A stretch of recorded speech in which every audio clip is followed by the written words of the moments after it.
राजनीति, आंदोलन, किसान, करप्शन, गरीबी, इन सभी मुद्दों पर आवाज उठाएगा अब तक न्यूज इंडिया। सत्ता के आगे जब भी सवाल कमजोर पड़ने लग जाए तो सवाल उठाने पड़ते हैं। बोल के लफ्ज आजाद है तेरे, बोल के सच जिंदा है अब तक।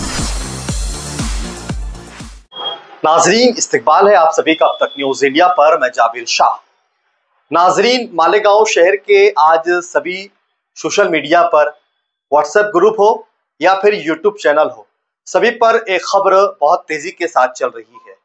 मालेगांव शहर के नामी गिरामी कहीं बुनकर तंजीमों के जिम्मेदार, कहीं दीनी तंजीमों के जिम्मेदार, सियासी स्टेजों से अपनी अलग पहचान, अलग शनाख्त रखने वाले हाजी यूसुफ इलियास को आज मालेगांव कोर्ट में पेश किया गया था, जिन्हें वहां पर आयशा नगर पुलिस स्टेशन में एक एफआईआर दर्ज हुई है, जिसको लेकर हमने पहली खबर आप तक पहुंचाई है कि आज यूसुफ इलियास को मालेगांव कोर्ट में पेश किया गया। कोर्ट में पेश करने के बाद पुलिस की ओर से 7 दिन का पुलिस रिमांड मांगा गया था, लेकिन यूसुफ इलियास के आरिफ वकील जो उनकी वकालत कर रहे थे, उन्होंने पैरवी करते हुए वहां पर मजबूत दलील रखी, जिसको देखते हुए, सुनते हुए कोर्ट ने 4 दिन की पुलिस कस्टडी दी है। मामला क्या है ये तो आप सभी जानते हैं, जिसमें अभी हम ये कहेंगे कि हाजी यूसुफ इलियास एक मुलजिम है, मुजरिम नहीं। उन पर केस दाखिल जरूर हुआ है, लेकिन उन पर अभी इल्जाम शिद्द नहीं हुआ है। अब इसको लेकर जब हमने ये खबरें अपने चैनलों पर अपलोड की तो सभी मालेगांव शहर के यूट्यूब चैनलों पर अलग अलग प्रकार की जो कमेंट है वो आने शुरू हो गई है। कहीं कमेंट्स में जो है तो वो हाजी यूसुफ इलियास का समर्थन कर रहे हैं, उनकी बाजू ले रहे हैं, तो कहीं कमेंट्स में वो यूसुफ इलियास के मुतालिक अपने ख्यालात का इजहार कर रहे हैं, तो कहीं लोग जो पॉलिटिकल है, सियासी है, वो इसे सियासत से जोड़ रहे हैं। क्योंकि पिछले असेंबली इलेक्शन में जो मामला हुआ था, जो इलेक्शन का मुद्दा बनाया गया था अच्छाई और बुराई का, उससे भी जोड़ा जा रहा है। क्योंकि मालेगांव शहर में इससे पहले एमआईएम के जीत कर आने वाले एमएलए मुफ्ती मोहम्मद इस्माइल कासमी के साथी और एमएलए वर्किंग कमेटी के रुकन व जिम्मेदार शफीक राणा पर भी इसी तरीके का 376 का एफआईआर दर्ज हुई और वो भी आज सलाखों के पीछे है, जेल में है। उसके बाद यूसुफ इलियास पर भी इसी तरीके के पोस्को का गुना दाखिल हुआ, 376 की एफआईआर हुई और आज वो पुलिस कस्टडी में है। इसीलिए कई लोग इसे अच्छाई और बुराई से जोड़ रहे हैं कि जिन लोगों ने अच्छाई और बुराई का नारा दिया था, आज शहर देख ले कि कौन अच्छा है और कौन बुरा है। वैसे तो दोनों ही लोग इस वक्त जेल में हैं, लेकिन अभी दोनों मुलजिम हैं, यानी कि वो मुजरिम नहीं है, उन पर गुनाह साबित नहीं हुआ है, लेकिन हम उन्हें मुलजिम कह सकते हैं। अगर मुजरिम नहीं कह सकते तो हम उन्हें निर्दोष भी नहीं कह सकते, क्योंकि कोर्ट ने उन्हें अभी बाइज्जत बरी भी नहीं किया है। इसका मतलब यह है कि अभी वो डाउट इन फुल है कि वो या तो आरोपी है या नहीं है, इसीलिए मुलजिम है, या तो पूरी तरीके से साफ किरदार भी नहीं है और पूरी तरीके से दागदार भी नहीं है। दोनों का मामला बीच का है, लेकिन असल मुद्दा और असल खबर क्या है उसकी तरफ आपको ले चलते हैं।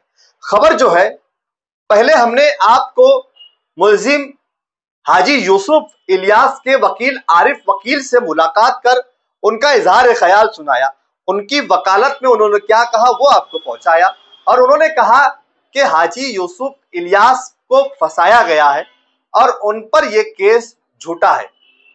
अब हम आपको फरियादी की बातें आप तक पहुंचाना चाहेंगे बकौल जबानी फरियादी के, क्योंकि सरकारी वकील जो मीडिया का सामना नहीं करते और मीडिया से अपनी बात नहीं रखते, इसीलिए हम एफआईआर के जरिए फरियादी की जबानी आप तक पहुंचाएंगे बकौल फरियादी। एफआईआर में क्या है पूरा मामला, क्योंकि कमेंट में हमसे लोग पूछ रहे हैं, फोन करके जानना चाह रहे हैं कि मामला असल क्या है, सच्चाई क्या है और पूरा मामला क्या है। क्योंकि आरिफ वकील के 2 मिनट के इस बाइट में पूरी बातें शहर की आवाम तक नहीं पहुंच सकी, इसीलिए हम एफआईआर पढ़कर आप तक पहुंचाएंगे कि फरियादी ने अपनी एफआईआर में जो डिटेल बातें बताई है वो क्या है। और दूसरी बात, मालेगांव शहर के एक ब्लॉग पर यह खबर लगी है बेबाक पर, हम उसी बेबाक की खबर को पढ़ के आपको सुनाएंगे कि फरियादी ने अपनी फरियाद में क्या लिखा है। पूरी जानकारी आप तक पहुंचाने की बिल्कुल कोशिश करेंगे एफआईआर के हवाले से। नाज़रीन, खबर को शुरू करते हैं। खबर में जितने अल्फाज हम पढ़ेंगे यहाँ पर, इसमें हमारा एक भी अल्फाज नहीं है, सब कुछ एफआईआर में जो लिखा है वही आप तक पहुँचाएंगे। आयशा नगर पुलिस स्टेशन से मिली तफसीलात के मुताबिक मुतासरा लड़की की शिकायत पर शहर के मारूफ बुनकर यूसुफ इलियास पर नाबालिग लड़की की असमतदारी के इल्ज़ाम में गुना register number Indian judicial code BNS 2023 की दफ़ा 351, 64(2), 356(2) और जिनसी जराइम से बच्चों का तहफ़्फ़ुज़ एक्ट 2012 की दफ़ा 4, 8, 5 और 12 के तहत मुकदमा दर्ज किया गया है। एफआईआर के मुताबिक मुतासरा लड़की ने शिकायत दर्ज करते हुए बताया कि मेरा ख़ानदान गरीब है, मेरे वालिद को फालिज का अटैक हुआ है, इसलिए हम अपनी रोज़मर्रा की ज़रूरियात पूरी नहीं कर सकते, तो मैंने काम करने का फ़ैसला किया। जब मैंने अपने इर्द गिर्द काम की तलाश में थी तो मुझे अपने आसपास के लोगों से मालूम हुआ कि यूसुफ इलियास हुसैन सेठ कंपाउंड वाले गरीबों की मदद करते हैं। अगर मैं इनके पास जाऊं तो वो मेरी मदद करेंगे। इसीलिए मैंने यूसुफ इलियास से मदद मांगने का फ़ैसला किया। जनवरी 2025 में, मुझे सही तारीख याद नहीं, दोपहर 3 बजे से 4 बजे के दरमियान मैं यूसुफ इलियास से मिलने के लिए हुसैन सेठ कंपाउंड आगरा रोड मालेगांव में इनकी ऑफिस गई। फिर नीचे एक आदमी बैठा था, मैंने इसे अपना नाम बताया और बताया कि मैं यूसुफ इलियास से मिलना चाहती हूँ। फिर इस आदमी ने मुझे बताया कि मैं यूसुफ इलियास हूँ। फिर मैंने उनसे कहा कि मेरे वालिद बीमार है और उन्हें फालिज है, मुझे अपने ख़ानदान की कफ़ालत के लिए मदद की ज़रूरत है। फिर उसने मुझे बताया कि उसकी बीवी ऊपर है, मुझे वापस जाने को कहा। मैं यूसुफ इलियास की ऑफिस पर सोफे पर बैठ गई। 15 मिनट के बाद यूसुफ इलियास ऊपर से आए, वो वहीं मेरे जिस्म को छूने लगे। जब मैंने उसकी मजम्मत की तो उसने मुझे ज़बरदस्ती खींचने की करीबी पोजीशन में ले लिया और ज़बरदस्ती मुझसे जिनसी ताल्लुकात कायम किया। फिर मैं बहुत डर गई और भागने लगी। यूसुफ इलियास ने मुझे धमकी दी कि अगर तुमने इस बारे में किसी को बताया तो मैं तुम्हारी वीडियो वायरल करके तुम्हारी माशरे में बदनामी कर दूंगा, इसके बाद कोई तुमसे शादी नहीं करेगा। उसने मुझे 50,000 रुपये दिए। उसके बाद यूसुफ इलियास ने भी मेरे साथ ओरल सेक्स किया। फिर जब मैंने उसकी मुखालफत की तो वो कहने लगा कि मुझे तुम जैसी नौजवान लड़कियां पसंद है। फिर यूसुफ इलियास ने मुझे 2 घंटे तक कमरे में बिठा कर रखा और वक्तन फ़वक्तन उसने मेरे साथ ज़बरदस्ती ओरल सेक्स किया। फिर यूसुफ इलियास ने मुझे अपने मोबाइल पर बनी हुई वीडियो दिखाई और धमकी दी कि अगर किसी को बताया तो मैं तुम्हारी वीडियो वायरल कर दूंगा और मैं तुम्हें मुंह दिखाने की जगह नहीं छोड़ूंगा। फिर यूसुफ इलियास ने मुझे घर जाने को कहा। उसके बाद मैं अपने घर आई, लेकिन मैंने किसी को नहीं बताया कि मेरे साथ क्या हुआ, इस डर से कि अगर मैंने अपने घर बताया तो यूसुफ इलियास मेरी वीडियो वायरल कर देगा। उसके बाद 15 दिन बाद फरवरी 2025 में, मुझे सही तारीख याद नहीं, दोपहर 2 से 4 बजे तक, उसी दौरान यूसुफ इलियास ने मुझे मेरे मोबाइल पर कॉल करके कहा कि मैं तुम्हें लेने आऊँगा।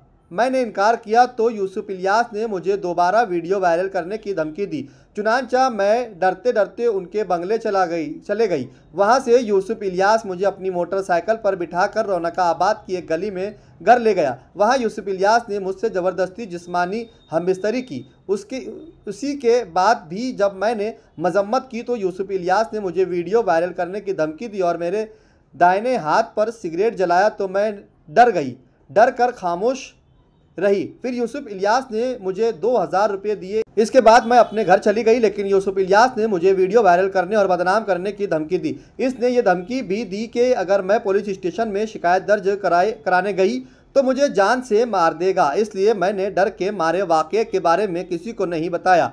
फिर तकरीबन 1 माह कबल हमें अपने इर्द गिर्द के लोगों से मालूम हुआ कि एक वीडियो वायरल हुई है और उसमें यूसुफ इलियास और इस वीडियो में एक लड़की नकाब पहने हुई थी। मैं इस वीडियो में थी, लेकिन मेरी शनाख्त जाहिर नहीं की गई क्योंकि मैंने नकाब पहन रखा था। फिर मुझे यकीन हो गया कि यूसुफ इलियास ने मुझे और इसकी वीडियो हर जगह वायरल करके मुझे बदनाम किया है, लेकिन मैंने किसी को नहीं बताया क्योंकि यूसुफ इलियास ने मुझे जान से मारने की धमकी दी थी। फिर आज 3/8/2025 को दोपहर तकरीबन 2 बजे मेरी तबीयत ठीक ना होने की वजह से मैं दवा लेने शूल अस्पताल मालेगांव गई। फिर जब मैं बाहर बैठी रो रही थी कि एक औरत मेरे पास आई और मुझसे सवाल करने लगी और मेरे रोने की वजह पूछने लगी। मज़कूरा खातून से भी मेरी जान पहचान थी और इसने प्यार से मुझसे पूछा तो मुझे इसके करीब रोते हुए महसूस हुआ और मैंने वो सब कुछ बता दिया जो यूसुफ इलियास ने मेरे साथ किया था। और इसने मुझे समझाया कि यूसुफ इलियास के खिलाफ शिकायत दर्ज करवाने के लिए पुलिस स्टेशन जाना चाहिए, लेकिन मैंने पुलिस स्टेशन आने से इनकार कर दिया क्योंकि यूसुफ इलियास ने मुझे जान से मारने की धमकी दी थी। लेकिन इसने मुझे समझाया कि अगर तुमने यूसुफ इलियास के खिलाफ शिकायत दर्ज नहीं करवाई तो यूसुफ इलियास तुम्हें दोबारा मजबूर करेगा और तुम्हारी मज़ीद वीडियोस वायरल करेगा, इसलिए मैंने आयशा नगर पुलिस स्टेशन में शिकायत दर्ज करवाई है। इस ज़िम्न में पुलिस ने मुताशरा लड़की की शिकायत पर गुना register number Indian judicial code BNS 2023 की दफ़ा 351, 64, 2, 356, 2 और जिनसी जराइम से बच्चों का तहफ़्फ़ुज़ एक्ट 2012 की दफ़ा 4, 8, 5 और 2012 के तहत मुकदमा दर्ज किया गया है। इस मामले में आज इतवार होने के बावजूद उन्हें अदालत में पेश किया गया, जहां मुअज्जिज जज ने मुल्जिम यूसुफ इलियास को 4 दिनों की यानी 3 सितंबर तक पुलिस तवील में रखे जाने का हुक्म दिया। इस तरह की तफसीलात यूसुफ इलियास के दफाई वकील आरिफ एन शेख ने दी। इन्होंने मीडिया को बताया कि मेरे मुवक्किल यूसुफ इलियास को सियासी चपकल्लस का निशाना बनाया गया है, इन पर झूठा और बोकस केस दर्ज किया गया है। अदालत में हमने पुलिस तवील के खिलाफ मुदल्लल बहस की, लेकिन पुलिस की जानिब से अदालत में कहा गया कि मुल्जिम को पुलिस तवील इसलिए देना ज़रूरी है कि मुल्जिम को का असमतदारी का मुकाम पर पहुंचकर पंचनामा करना और दीगर सबूत जमा करना है, इसलिए पुलिस तवील ज़रूरी है। आरिफ शेख ने बताया कि अदालत ने इन्हें 3 सितंबर तक पुलिस तवील में रखे जाने का हुक्म दिया है। दर्शकों, आपने FIR की ज़बानी पूरी खबर को सुन लिया। अब हम ये चाहेंगे कि आप क्या सोचते हैं इस खबर के मुतालिक, और जो FIR हुई है उस पर आपकी अपनी क्या राय है, आप क्या समझते हैं, आप क्या सोचते हैं। FIR हम आप तक इसलिए पढ़कर सुनाए कि इस शहर की आवाम को पूरा मामला समझ आना चाहिए कि यह मामला वाकई क्या किसी महिला के साथ, किसी नाबालिग के साथ शोषण हुआ है, क्या उसका रेप हुआ है, या फिर जिस मुल्जिम पर यह इल्जामात लगाए गए क्या उस मुल्जिम ने उसके साथ इस तरीके की घिनौनी हरकत की है या नहीं की है, क्या वाकई उसके साथ बलात्कार हुआ है, क्या वाकई हाजी यूसुफ इलियास ने बलात्कार किया है, क्या वाकई उसे उसकी मजबूरी का फायदा उठाया गया है, क्या वाकई उसके साथ पैसे का गलत इस्तेमाल किया गया है। ये सारे मामले में आप क्या सोचते हैं, या फिर यह सारा मामला एक पॉलिटिकल है, आप क्या सोचते हैं। क्या किसी सियासी दुश्मनी के चलते यह मामला हुआ है या वाकई इसमें कोई सच्चाई भी है।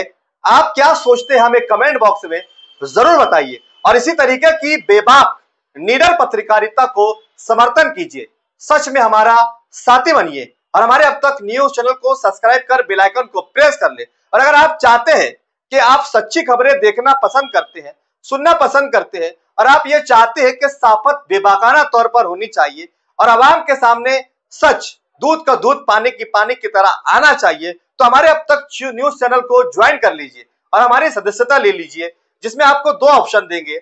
उस दोनों ऑप्शनों में से आप किसी एक ऑप्शन को सिलेक्ट कर लीजिए, ताकि आप हमारे चैनल पर हमारी सदस्यता भी ले सकते हैं और इस तरीके से आप हमारी मदद भी कर सकते हैं, और सच्ची पत्रकारिता आपको अब तक न्यूज चैनल पर देखने को मिलेगी। फिर मुलाकात होगी किसी नई खबर के साथ, नए मुद्दों पर, नए सवाल। तब तक के लिए शब्बा खैर, शुभ रात्रि, जय हिंद, जय महाराष्ट्र।